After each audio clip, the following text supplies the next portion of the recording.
Bueno, yo voy a seguir en el estilo que estaba tratando, un poco contestando la famosa teoría de los dos demonios y por qué no es tan así.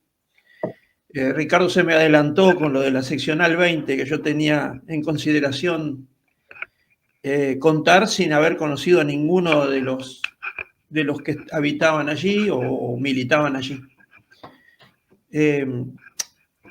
En el año 69, perdón, hubo una huelga de maestros, una huelga de maestros, no, un paro de maestros, pero mi madre no escuchó no escuchó que yo, que había paro de maestros, y a la hora me puso en el ómnibus y me mandó para la escuela. Y yo llegué, yo iba a la escuela en Colón, Avenida Lezica, a una cuadra de Garzón.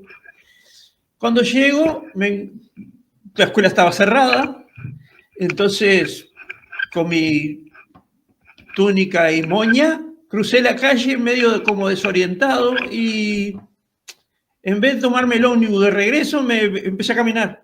Cuando llego a Garzón y Lezica, venía rajando una manifestación del Liceo 9, estudiantes del Liceo 9, acorralados por la policía que venía de la Plaza de Colón empujándolos, digamos, hacia Lezica para el liceo. A palo, ¿no? Como era costumbre en esa época. En el medio de la manifestación veo un vecino mío, Sergio Altesor, el nene Altesor, y agarraba cascota y se defendía tirando cascotas. Por suerte no hubieron gases, porque si no yo hubiera quedado en el medio acorralado. De verdad que estaba un escolar con moña, túnica, moña y carterita en el medio de esas corridas. Yo fui pasando, inclusive pasé entre los milicos y a mí nadie me tocó de ningún lado. Pero en esa misma manifestación, otro amigo mío que vivía enfrente, Jorge Hernández, salía de trabajar y cuando llega para cruzar rumbo a la parada del ómnibus, lo agarra la policía, lo llevan adentro y lo llevan adentro de la comisaría 23 y allí lo apalean un poco, como que se resistió al arresto, y después lo sentaron en una silla, lo ataron y le empezaron a pegar con gomas, de esas gomas que se usan para extracción de sangre, que son gomas de sonda. Y le pegaban con esa goma en todo el cuerpo. Que yo sepa, eso es tortura. Entonces aquellos que dicen, mantienen la teoría de los dos demonios, que los tupamaros se levantaron contra gobiernos democráticos, esos gobiernos democráticos torturaban a los ciudadanos sin saber si eran culpables o no de algo. Ese compañero, ese amigo mío, que después anduvimos juntos, había una diferencia de edad porque cuando yo tenía 10 años él ya tenía casi 20, pero cuando yo tuve 15 o 16 por ahí, empezamos a salir a los bailes juntos con ese muchacho. Y me contó esas aventuras.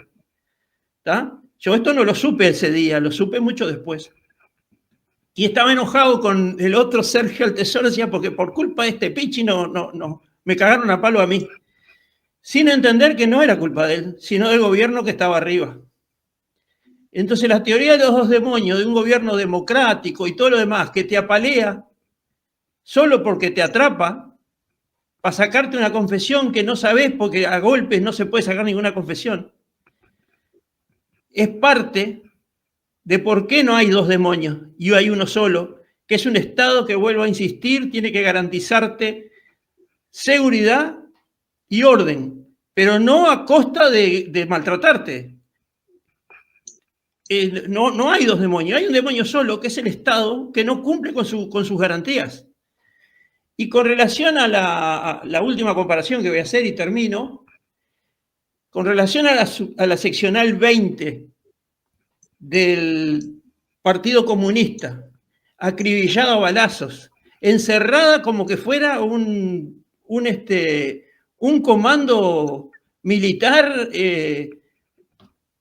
dispuesto a atacar con tanques y con armamentos, fueron, los atraparon, los fusilaron. Me olvidé que tengo otra cosa más después. Los fusilaron, entraron a fuego y sangre, se salvó, como dijo Ricardo, uno solo, y ninguno de ellos era Tupamaro. Ninguno de ellos tenía una militancia tupamara que se supiera. ¿Dónde estuvo el segundo demonio ahí? ¿Dónde estaba el otro demonio? El demonio fue asesinos del Estado que fueron a matar. Y termino con esto. Una cosa que yo no supe nunca hasta que empecé a hacer viajes a Punta del Este. Mientras fui por Interbalnearia, no hay ninguna marca ni nada, pero un día empecé a andar por la vieja Ruta 9 y me encuentro un cartel que decía los fusilados de Soca. Fusilados de Soca. Los fusilados de Soca. Y había un señalamiento para adentro. ¿Fusilados de Soca? ¿De qué época? Y yo pensé de 1904, de 1898, de los tiempos aquellos de la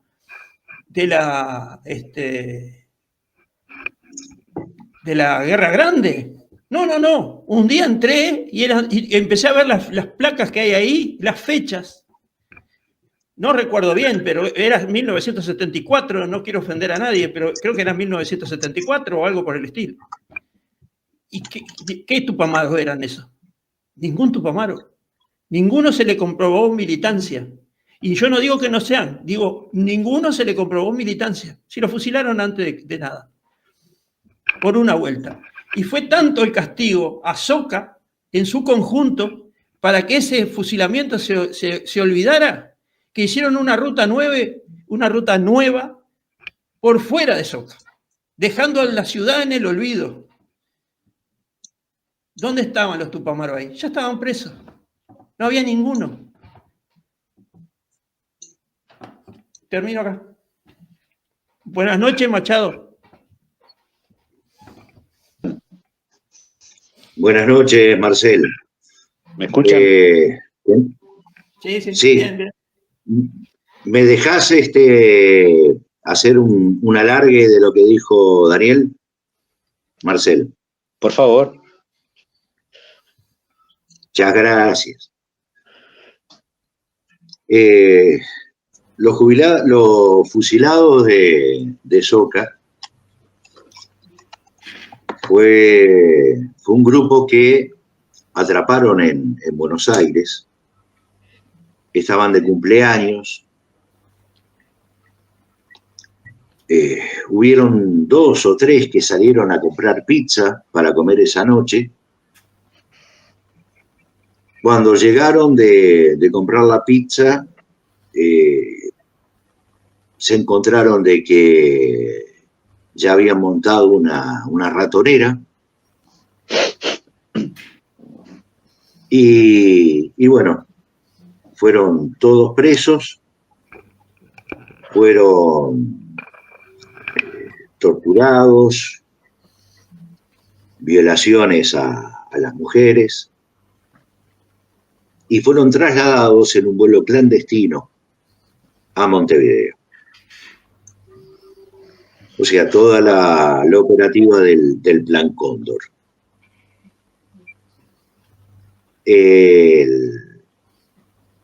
Llegados a Montevideo, el único, digamos, que todos decían que no había tenido nada que ver con una participación política y demás, era Julio Abreu. Y a Julio lo dejan libre. A todos los demás, para que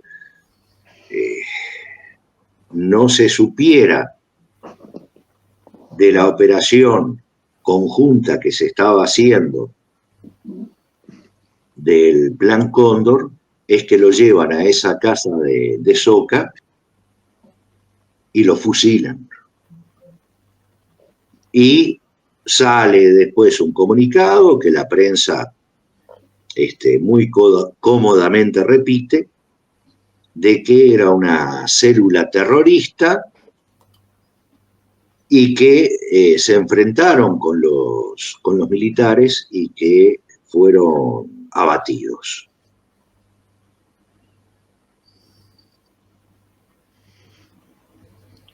Una de las entrevistas más fuertes que me tocó hacer, y creo que esta va a ser otra, fue con Julio Abreu, el único sobreviviente de aquel vuelo clandestino que terminó con los fusilados de Soca. Adelante, Marcelo. Bueno, darle la bienvenida a un hermano, a Marcel Machado, que le han dado bastante palo en estos días, que han dado por un lado y para el otro, y bueno, con la mejor voluntad y la hermandad que tenemos, hoy está con nosotros. Sabemos que no es nada fácil esta fecha, de revivir dolores de alguna manera, pero tenemos la obligación de seguir denunciando estos desaparecidos que nos faltan a todos. Buenas noches, Marcel. ¿Cómo están ustedes? Bueno, un poco bajo protesta. Hoy le decía a Ricardo, pensé que había terminado, pero bueno, como también dijo ahora, no podemos dejar de difundir y de dar a conocer cosas que en lo personal me marcaron para toda la vida, y que es bueno que más que nada la juventud de hoy y los que no estuvieron directamente involucrados en la temática la conozcan, ¿no? Lo que les voy a contar quizás está más vinculado a la realidad argentina del Plan Cóndor, pero primero quería comentarles que ayer se colocó, 33 tiene aprobado un circuito de memoria que empieza en una placa frente al cuartel de 33, el batallón de infantería número 10, porque 33 tiene el triste privilegio de haber tenido el primer muerto en la dictadura en ese cuartel, un obrero, un albañil, Batalla, y esa placa ya está desde hace algunos años y fue integrada al circuito que se creó, se aceptó hace poco. El segundo punto, el segundo lugar del circuito es de los estudiantes del año 75, un grupo de jóvenes que durante varios meses fueron retenidos luego de que vinieron de un campamento en la costa, vejados, torturados, no me acuerdo el número, pero era una veintena quizás, y luego de que los soltaron, los obligaron a irse de la ciudad, donde ya los que estaban quedando libres eran unos parias, ¿no?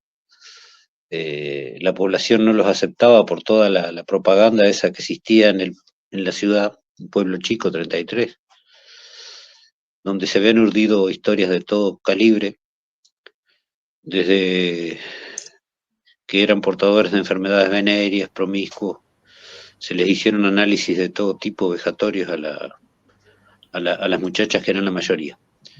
Esa es una de las placas, y junto a ella está la de Manuel Toledo, un profesor de matemáticas que hizo su tarea de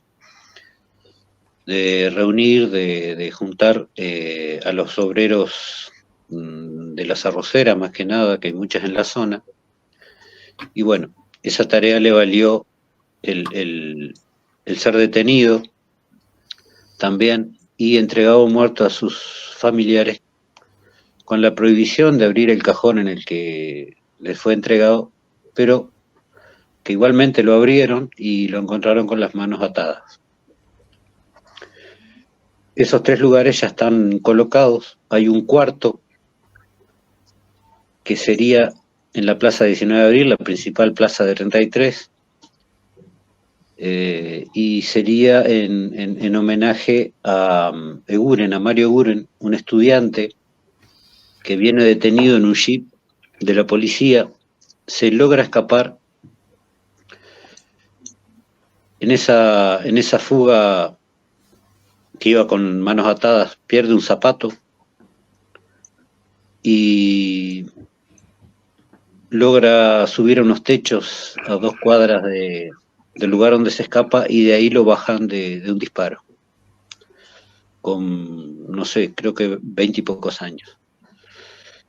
En este lugar se va a poner la otra placa con una simbología que ya está, que es una huella de un pie descalzo acompañada por una huella de un zapato en el hormigón, y allí irá la pilastra con la placa por Mario Eguren. La que se inauguró ayer puntualmente fue la de los desaparecidos 33inos en el exterior.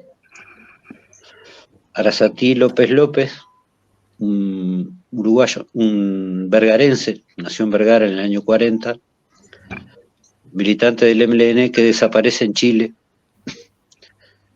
Luego estaría Modesto Humberto Machado, que es mi padre, que desaparece en mayo, hoy justo hace 49 años de la desaparición, el 22 de mayo del año 76. Y el otro es Júpiter del Pino, un profesor de literatura, o de idioma español, como se le llamaba en ese momento, que se exila en Buenos Aires. Ahí tiene distintas actividades, pero cuando había logrado tramitar y que le aceptaran la salida hacia Canadá, lo agarran y desaparece. Estos 3 casos están en la placa esa que mostraba recién Ricardo, una placa cuya pilastra está inconclusa, se ven los hierros.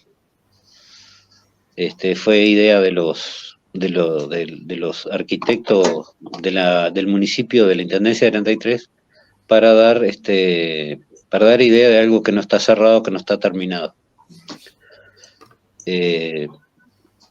Nobleza obliga, hay que reconocer que la Intendencia local donó la pilastra y la confección de la placa, que en este caso no fue provista por la Comisión Nacional Honoraria de Sitios de Memoria, por un tema de tiempos, y la intendente interina accedió a pagar, en realidad pagaron todos los 33inos, los contribuyentes, el costo de la placa y de la pilastra. Ayer, como finalización de la Marcha de la Memoria, que no sé, convocó unas 200 personas aproximadamente, se inauguró la placa de estos 3 desaparecidos 33inos entre los 198 uruguayos aproximadamente que hay registrados como desaparecidos, ¿no? Les decía que les podía contar un poco la realidad argentina, porque fue la que viví de niño. Cuando mi padre desapareció yo tenía 12 años. Mi padre era delegado gremial del astillero Mestrina.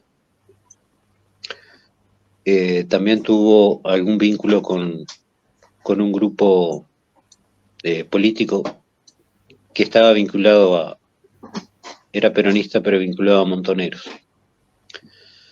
La parte de mi infancia que me tocó vivir en esos momentos fue bastante dura, aparte del desenlace final,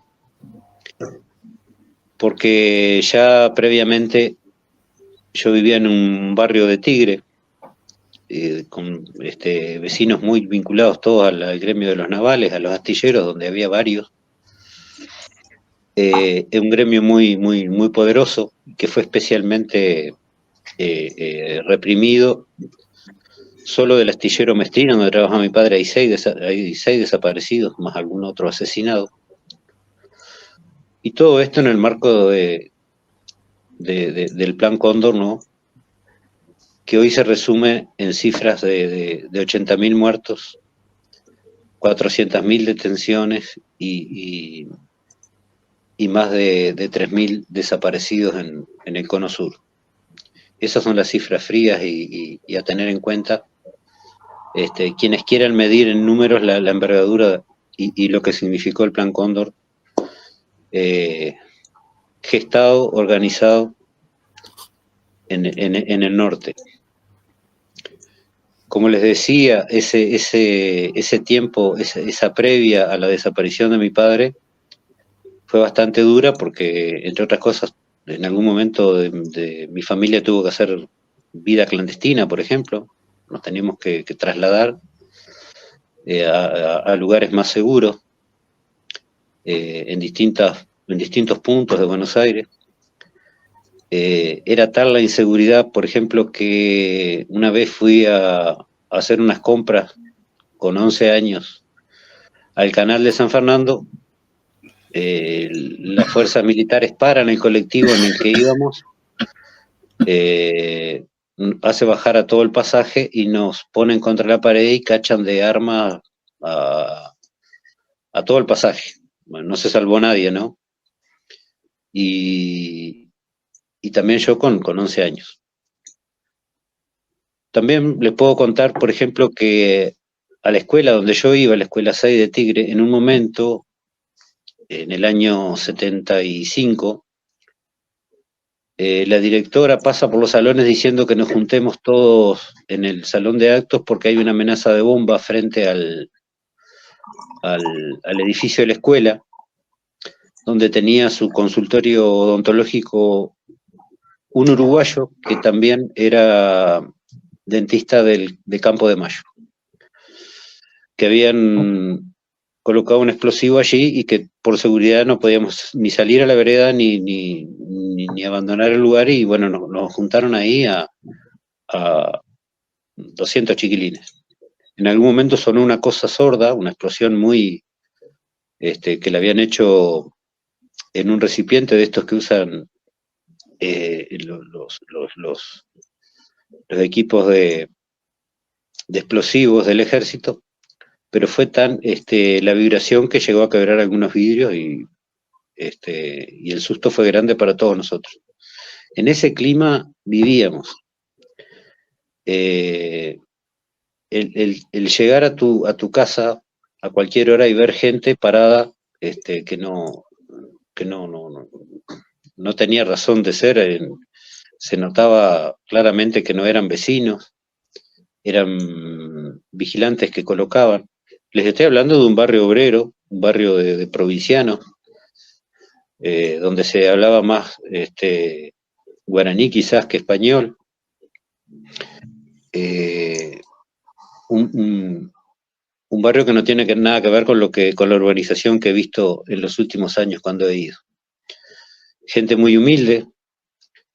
El gremio de astilleros tenía un club social y deportivo. Era el lugar donde se juntaban las familias, que se llamaba El Arrocado, y el otro día me enteré que todavía existe porque mantengo contacto con con algunas personas de allí. En algún momento, cuando se empieza a recrudecer la represión, les cuento, por ejemplo, el caso de Hugo Resec. Hugo Resec, el macaco, correntino, trabajador del astillero, militante de Montoneros también.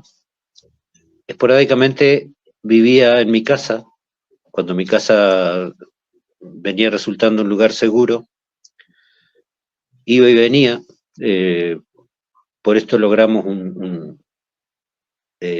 una cercanía mayor que con el resto de los compañeros de mi padre.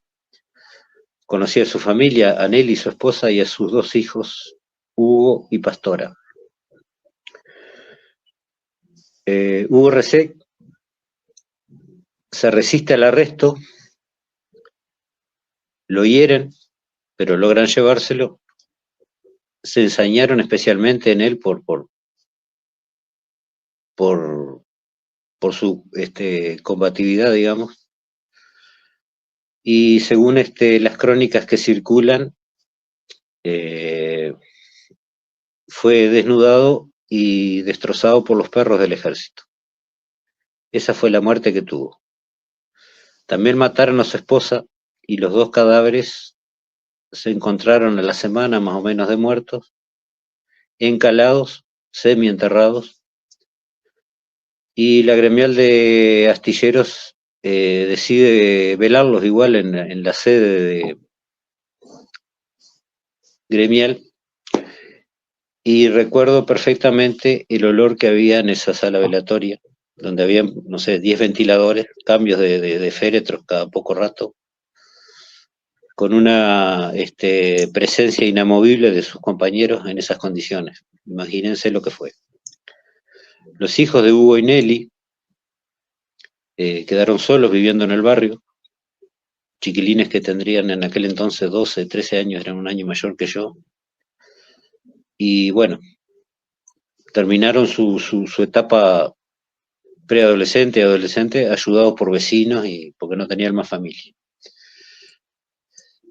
Esto que les cuento es parte de la realidad, de lo que pude vivir allí. La continua presencia de autos circulando.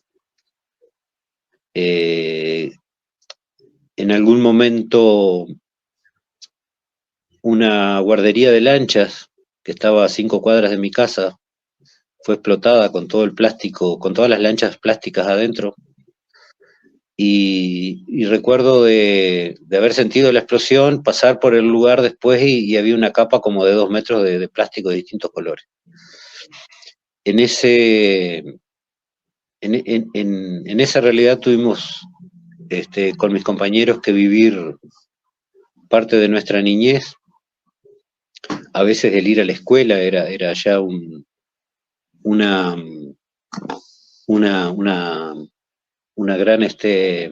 gran peligro. Y un poco esto era lo que quería contarles, lo que se me ocurre contarles. Y bueno, si me quieren preguntar alguna cosa, lo hacen.